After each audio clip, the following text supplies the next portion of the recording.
Hello everyone, welcome to MD Physics classes. আজি আমি second ইয়াৰৰ এটা চেপ্টাৰ ডিসকাস কৰিম। চেপ্টাৰটোৰ নাম হৈছে গতিশীল আধান আৰু চৌম্বকত্ব, মুভিং চাৰ্জেছ এণ্ড ম্যাগনেটিজম।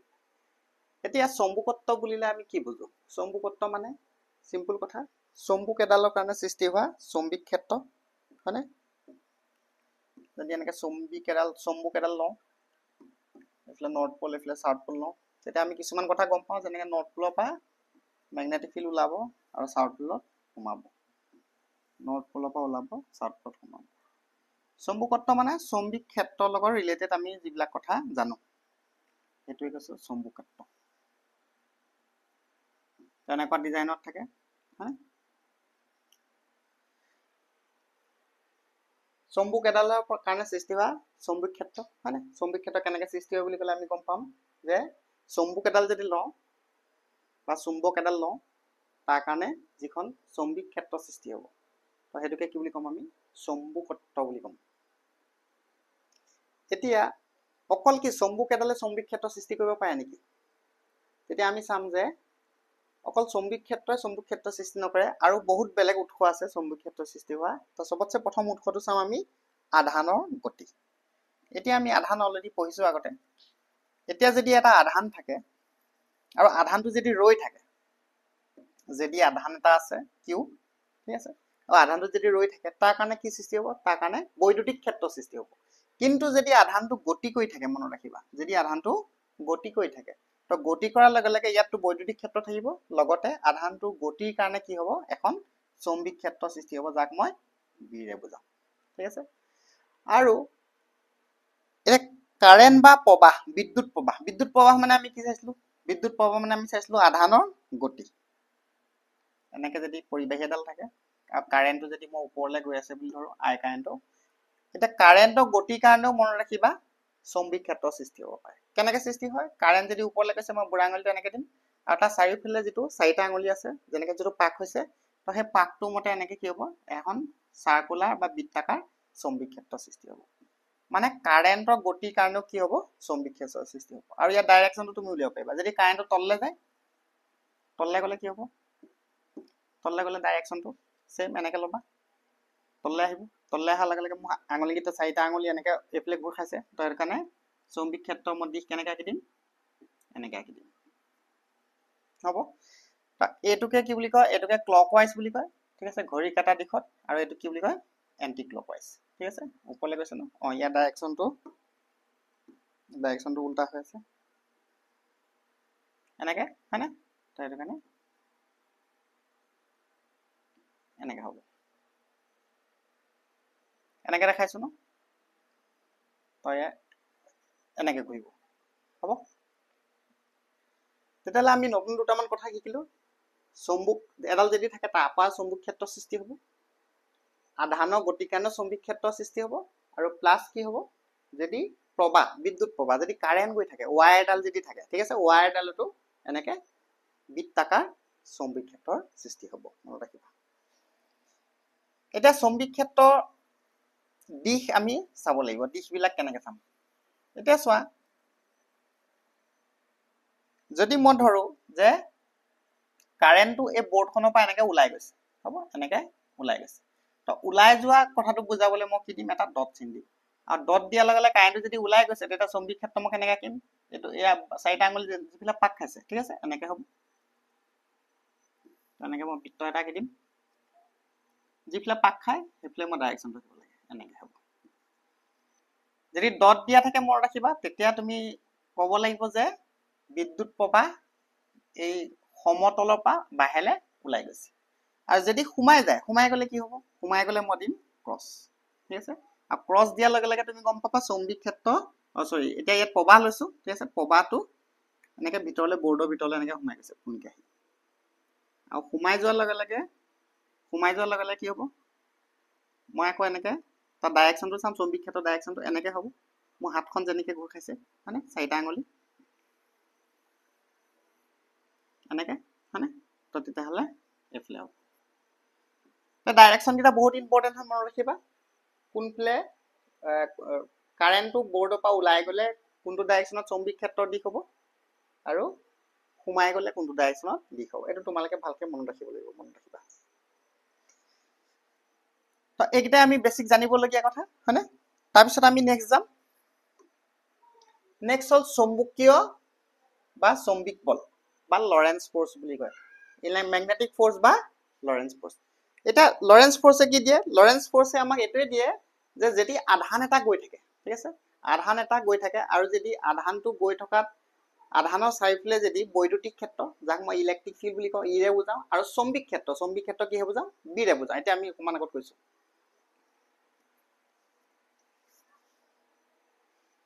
এনেকে যদি চৌম্বিক ক্ষেত্ৰ আৰু বৈদ্যুতিক ক্ষেত্ৰত মাজেৰে যদি আধান এটা গৈ থাকে তেতিয়া সেই আধানটোৱে কি হ'ব বল অনুভৱ কৰিব বৈদ্যুতিক ক্ষেত্ৰ আৰু চৌম্বিক ক্ষেত্ৰৰ বাবে কিমান বল অনুভৱ কৰিব হেতু আমি লৰেঞ্জৰ বলৰ সহায়ত পাম ঠিক আছে এতিয়া লৰেঞ্জৰ বলৰ মতে লৰেঞ্জৰ কি কৈছে আমাক লৰেঞ্জে কৈছে যে যদি এটা আধান ধৰো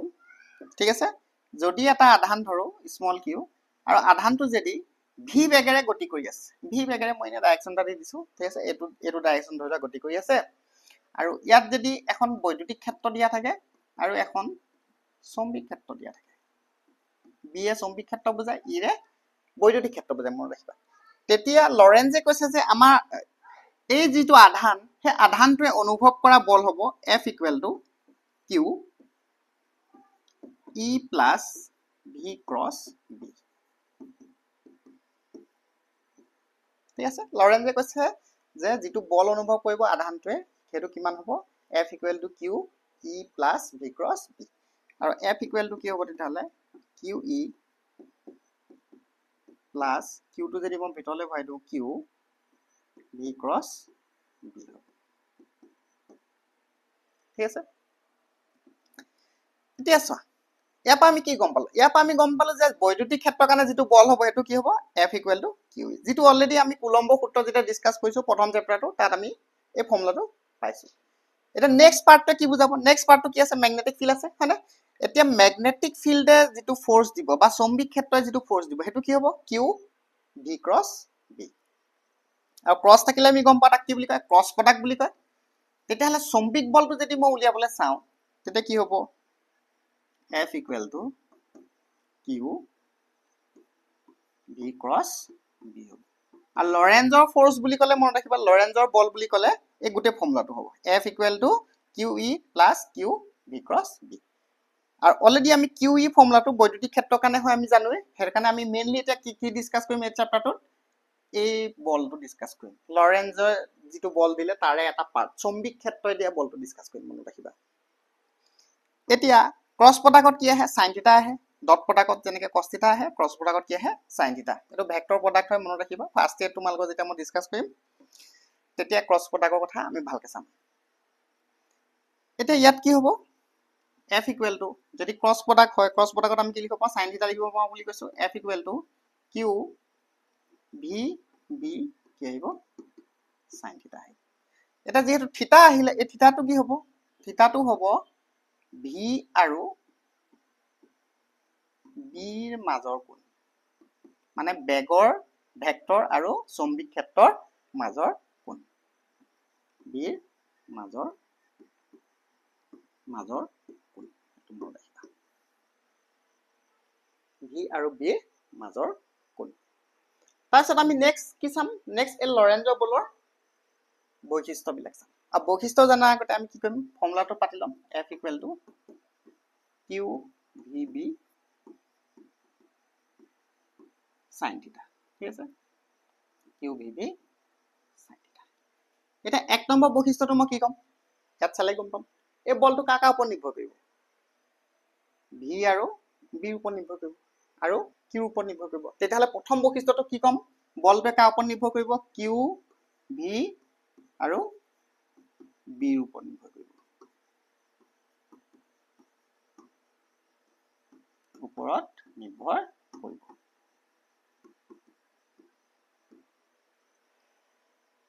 তাৰপিছত নিজে চোৱা যদি আধানটো ৰৈ থাকে ৰৈ থকা লগে লগে ৰৈ থকা আধানৰ কাৰণে V টো কি হ'ব V টো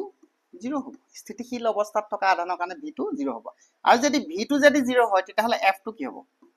F টো 0 হ'ব কাৰণ V টো 0 পাতিলে গুটে F টো কি হৈ যাব 0 মানে ৰৈ থকা আধানৰ কাৰণে লৰেঞ্জৰ বলটো কি হ'ব 0 হ'ব আৰু এটা কথা চোৱা এই আৰু এটা আমি চালো কি sin থিটাৰ ওপৰত নিৰ্ভৰ কৰে হয়নে এতিয়া থিটাটো যদি 0 ডিগ্ৰী পাতো তেতিয়া হলে sin 0 মানে কি sin 0 মানে 0 এটা 0 থিটাটো 0 ডিগ্ৰী মিনিংটো কি যি ফিলে আধানটো গৈ আছে v বেগেৰে আৰু সেই দিশতে যদি মই চৌম্বিক ক্ষেত্ৰ দিম ঠিক আছে v আৰু b যদি দিশটো একে হয় একে হোৱাৰ লগে লগে আমি এংগলটো কি পাতিব লাগিব 0 পাতিব লাগিব তেতিয়া হলে sin 0 কি হ'ব 0 হ'ব তো ইয়াৰ পৰা মই এটা কথাই বুজিম যে আধানটো যিটো দিশত গতি কৰে হেতু দিশত যদি মই চৌম্বিক ক্ষেত্ৰ দিও তেতিয়া হলে আধানটোৱে একো বল অনুভৱ নকৰে চৌম্বিক ক্ষেত্ৰৰ বাবে একো বল অনুভৱ নকৰে তেতিয়াও লৰেঞ্জৰ বলটো কি হ'ব 0 হ'ব তেতিয়াহলে সৰ্বোচ্চ কেতিয়া হ'ব সৰ্বোচ্চ হ'বলৈ হলে কি হ'ব লাগিব sin থিটা মানটো কি হ'ব লাগিব সৰ্বোচ্চ হ'ব লাগিব বা সবতছে বেছি ম্যাক্সিমাম হ'ব লাগিব এতিয়া সৰ্বোচ্চ আমি জানো থিটাটো যদি 90 ডিগ্ৰী হয় 90 ডিগ্ৰী হলে sin 90 কি হ'ব sin 90 1 হ'ব আৰু sin 90 যদি 1 হৈ যায় তেতিয়া f টো কি হ'ব f qvd হৈ যাব আৰু তেতিয়া কি পাম আমি লৰেঞ্জৰ বলটো কি পাম সবতছে বেছি বা ম্যাক্সিমাম পাম এটা ইয়াৰ মিনিংটো কি ইয়াৰ মিনিংটো একদম সিম্পল যে যদি বেগ আৰু চৌম্বিক ক্ষেত্ৰ মাজৰ যেটো কোণ হেতু যদি 90 ডিগ্ৰীত থাকে তেতিয়া হলে আমি সবতছে বেছি বল অনুভৱ কৰিম লৰেঞ্জৰ বলৰ বাবে হ'ব আধানটোৱে সবতছে বেছি বল অনুভৱ কৰিব হেতু কথা মনত ৰাখিব তো এটা আমি 3 নম্বৰ বৈশিষ্ট্য চালো তো এইকেইটা মেইন বৈশিষ্ট্য এইকেইটা আমি চালে হৈ যাব তাৰ পিছত ইয়াৰ পৰা আমি চৌম্বিক ক্ষেত্ৰৰ এটা একক উলিয়াব পাৰিম মনত ৰাখিবা এই ফৰ্মুলাটো পাই তাৰ কাৰণে মই কি কৰিম তাৰ কাৰণে মই থিটাটো 90 ডিগ্ৰী ধৰি দিম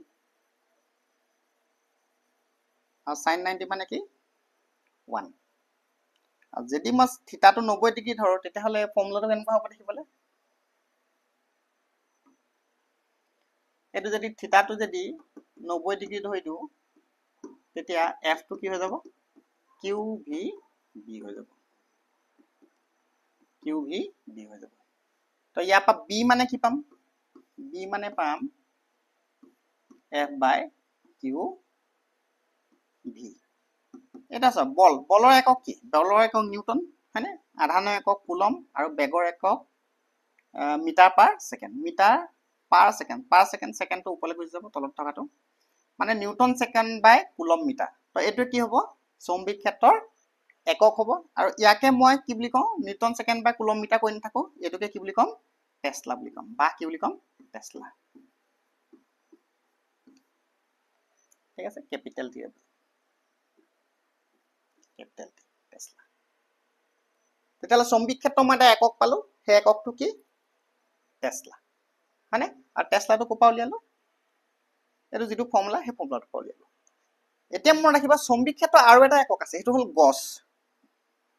1 গছ মানে কি 10 to the power -4 টেসলা মনত ৰাখিবা এটো ইম্পৰ্টেন্ট হয় কেতিয়াবা ৰেশিও উলিয়াবলৈ আহে তোমালোকৰ টেসলা আৰু গছৰ মাজৰ ৰেশিও উলিয়াবলৈ আহে ঠিক আছে আগতে এবাৰ পৰীক্ষাত সুধিছে টেসলা আৰু গছৰ অনুপাত তো অনুপাত বুলি ক'লে কি কম তেতিয়াহলে 1 টেসলা অনুপাত 1 গছ কি হ'ব 1:10 to the power -4 হ'ব বা এটোকে যদি তুমি মাইনাসটো প্লাসত লিখিবলৈ যোৱা 10 to the power 4 is to কি হ'ব 1 লগ ঠিক আছে এটো অনুপাত আগতে উলিয়াবলৈ আহিছে মনত ৰাখিবা গছও চৌম্বিক ক্ষেত্ৰ এটা একক হয় কিন্তু সৰু একক টেসলাটো কি হয় এসা একক মনত ৰাখিবা তাৰ পিছত আমি নেক্সট চাম প্ৰবাহ চালিত পৰিবাহীৰ ওপৰত চৌম্বিক বল এটা যদি এনেকে সিম্পলি তোমাৰ যদি মই এনেকে কি কৰিম এডাল যদি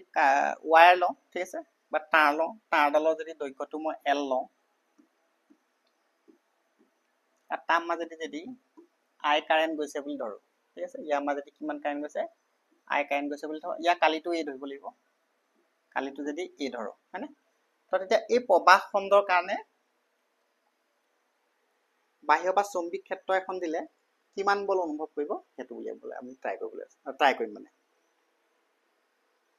এতিয়া আমি এটা কথা জানো কি জানো F = Q V cross B হয়নে এটা আমি জানো F equal to Q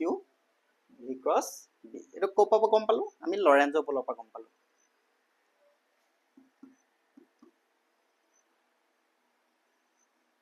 এতিয়া ইয়াত মুঠ আধান উলিয়াব লাগে মুঠ আধান কি হ'ব যদি এই পৰিবাহীডালৰ প্ৰতি একক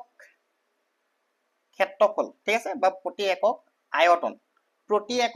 কম প্ৰতি একক আয়তনত যদি আধানৰ সংখ্যা স্মল n হয় প্ৰতি একক আয়তন মানে নিৰ্দিষ্ট এটা একক আয়তনত কিমান মানে আধান আছে n হয় তেতিয়া হলে ইয়াৰ যদি মুঠ আয়তনটো কি হ'ব l * a হ'ব হয়নে তো মুঠ আয়তনটোত আধান কিমান হ'ব তেতিয়া মুঠ আয়তনটোৰ আধান হ'ব q = n আহিব ঠিক আছে আৰু আধানৰ কোৱান্টিকৰণৰ মতে কি আহিব বেসিক ইউনিট চাৰ্জটো e আহিব হয়নে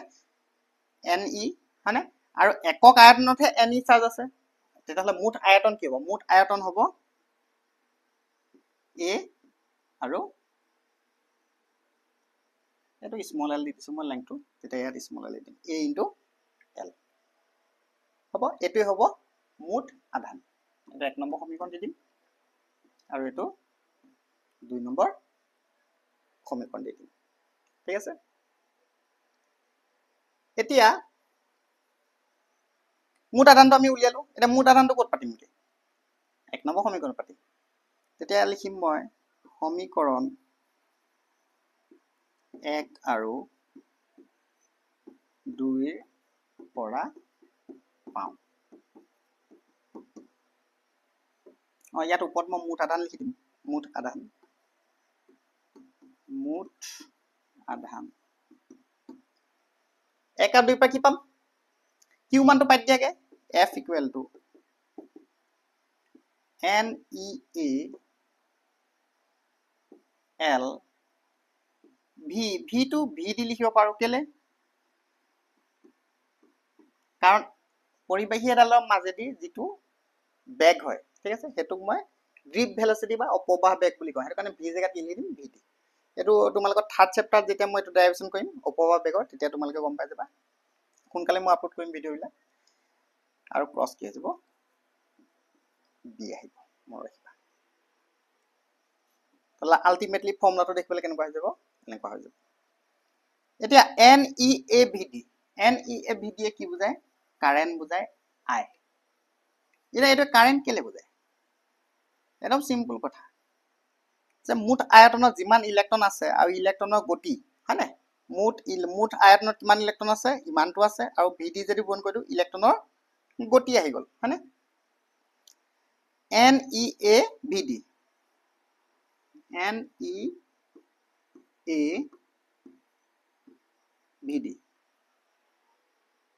NEAVD কি বুজায় প্ৰবাহ I বুজায় মনত ৰাখিবা কাৰণ নিৰ্দিষ্ট আয়তনত যিমান মানে আধান পাৰ হৈ যাব ঠিক আছে নিৰ্দিষ্ট আয়তন নকমি নিৰ্দিষ্ট প্ৰস্থচ্ছেদত মানে প্ৰস্থচ্ছেদৰ মাজেদি যিমান আধান পাৰ হৈ যাব তাকে আমি কি বুলি কম প্ৰবাহ বুলি কম হ'ব তো হেতু কাৰণে NEAVD = I আহিব ঠিক আছে এই ডেৰিভেশ্যনটো মই মনত ৰাখিবা এটো মই যেতিয়া তোমালোকক অপবাহ বেগ বুজাম এটো আকৌ এবাৰ কৰি দেখাম এটো NEAVD এটো তেতিয়া মানে ভালকে তাত ড্ৰাইভ কৰিম মানে এতিয়া আমি মানে আসলতে এটো ইউজ কৰিছো ফৰ্মুলাটো NEAVD কি বুজাব কাৰেন্ট বুজাব I প্ৰবাহ এটা এটো যদি মই সমীকৰণ এটো 3 নম্বৰ যদি দি দিও সমীকৰণ 3 যদি বহাই দিও তেতিয়া হলে কি হ'ব F = NEAVD কি বুজায় I বুজায় বুলি কৈছো I আহি গল ঠিক আছে আৰু ইয়াত L আছে ক্ৰস B আহি যাব তেতিয়া হলে আলটিমেটলি মই এটা ফৰ্মুলা পালো যে I প্ৰবাহ যদি চালিত হৈ থাকে পৰিবাহী এডালত আৰু তাত যদি আমি বাহ্য পা এখন চৌম্বিক ক্ষেত্ৰ B দিও তেতিয়া হলে পৰিবাহীডালে কিমান বল অনুভৱ কৰিব F = IL × B বহুত ইম্পৰ্টেন্ট ফৰ্মুলা এটো মনত ৰাখিবা এটো আমি ইকুৱেশ্যন কি লিখি দিম 4 লিখি দিম ঠিক আছে এটো তোমালোক আমি পিছত যেতিয়া আৰু বেলেগ ডেৰিভেশ্যন কৰিম তাত এই ফৰ্মুলাটো ইম্পৰ্টেন্ট আমাৰ মনত ৰাখিবা আৰু এটা মনত ৰাখিবা যদি দীঘল পৰিবেশ এডাল ললে এইটো এটা L টো এটা ভেক্টৰ হ'ব মনত ৰাখিবা যদি দীঘল পৰিবাহীডাল লওঁ তেতিয়া গোটেই পৰিবাহীডাল কি হয় পৰিবাহীডালটো এনেকৈ বেকাবেকি হ'ব পাৰে ন এনেকুৱা তাঁৰডালটো ইমান পূৰ্ণ হৈ নাথাকে ন বেকাবেকি হয় আৰু বেকাবেকি হ'লে এইটো মই L টো ভেক্টৰ বনাব নোৱাৰিম তাৰ কাৰণে মই এটা বুদ্ধি কৰিম বুদ্ধিটো কি যে আমি সৰু সৰু টুকুৰা লৈ ল'ম সৰু সৰু টুকুৰা ল'লে আমি যিকোনো টুকুৰাবিলাক কি ভেক্টৰ ৰূপত দেখাব পাৰিম এইডোখৰ পৰা এইডোখৰলৈ ভেক্টৰ এটা আঁকিব পাৰিম ন তো সৰু সৰু টুকুৰা যদি লৈ লওঁ গোটেই পৰিবাহীডালত তো টুকুৰাবিলাক লোৱাৰ লগে লগে তেতিয়া মুঠ বলটো কি হ'ব মুঠ বলটো ইয়াতে যোগ কৰিব লাগিব আৰু যোগ কৰাকে আমি কি বুলি কওঁ সামেশন বুলি কওঁ তো আলটিমেটলি যদি গোটেই দীঘল পৰিবাহীডাল লওঁ আৰু তাত যদি মই যে টুকুৰা আছে বুলি ধৰো ঠিক আছে আৰু সৰু সৰু এই যে দৈৰ্ঘ্য এই দৈৰ্ঘ্যবিলাক যদি DL ধৰো তেতিয়া এই ফৰ্মুলাটো মডিফাই কেনেকুৱা হৈ যাব সামেশন কেইটা টুকুৰা আছে বুলি কৈছো যেটা টুকুৰা হয়নে I ইয়াত L লৈছিলো ইয়াত টুকুৰাবিলাকৰ দৈৰ্ঘ্য কি লৈছো DL লৈছো সেইকাৰণে DL লম কেইটা টুকুৰা আছে যে টুকুৰা আছে ভেক্টৰ দি দিম ক্ৰস কে যাব বি আহি যাব তো আলটিমেটলি গোটেই দীঘল পৰিবাহীডালৰ কাৰণে ফৰ্মুলাটো হৈ যাব এইটো হ'ব ডাইৰেক্ট ডেৰিভেশ্যন আহিলে এইটো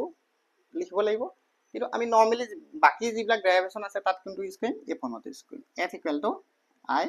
L cross B আশা কৰিছো ভিডিওটো চাই তোমালোকে নিশ্চয় ভাল পাইছা হয় আৰু কিবা যদি বুজি পাইছা তেতিয়াহলে নিশ্চয় কমেন্ট কৰি জনাবা